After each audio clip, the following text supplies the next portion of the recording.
Kurš gan cits, ja ne mūsu tautas teiku varonis Lāčplēsis varētu simbolizēt ceļu uz pilnību un spēku. Par to viensprāts 1984. gadā oficiālajā sporta kluba dibināšanas brīdī bija tā dalībnieki.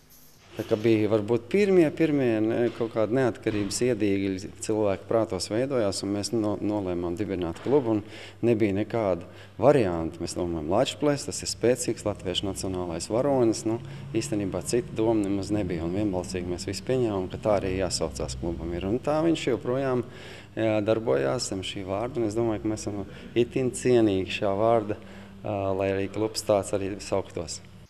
Lāčplēša diena klubā tiek atzīmēta gan kā valsts svētki, godinot Latvijas brīvības cīnītājus, gan kā sporta kluba Lāčplēsis diena. Šajā dienā mēs tā īpaši kaut kā mēģinām atzīmēt. Piemēram, šorīt pat daži klienti mums atnes jau svētku kliņģeri, mēs visus apsveicam. Apaļās jubilejās mums ir bijis tāds pat pilnīgi rituāls, ka mēs iesvētam savus pastāvīgos biedrus ar lielo Lāčplēša zobeni, radam tādu sajūtu, ka viņš tiešām piederās pie kluba. Sporta kluba vadītājiem bijis tas gods iejusties Lāčplēša tēlā kāda veikala reklāmā.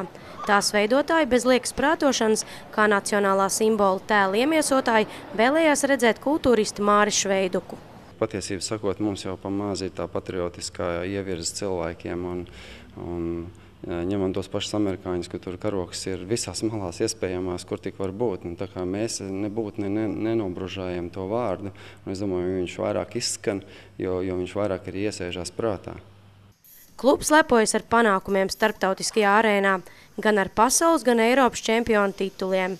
Popularizējot Latvijas vārdu pasaulē bez valsts atbalsta ar pašiniciatīvu, tā ir patriotisma iezīme, uzskata Māris. Jo neskatoties uz grūtiem laikiem, sajūta nesot valsts karoga sacensībās esot īpaša, gluži kā valsts svētkos. Laura Drēziņa, Niks Peterlevits, TV Kurzeme.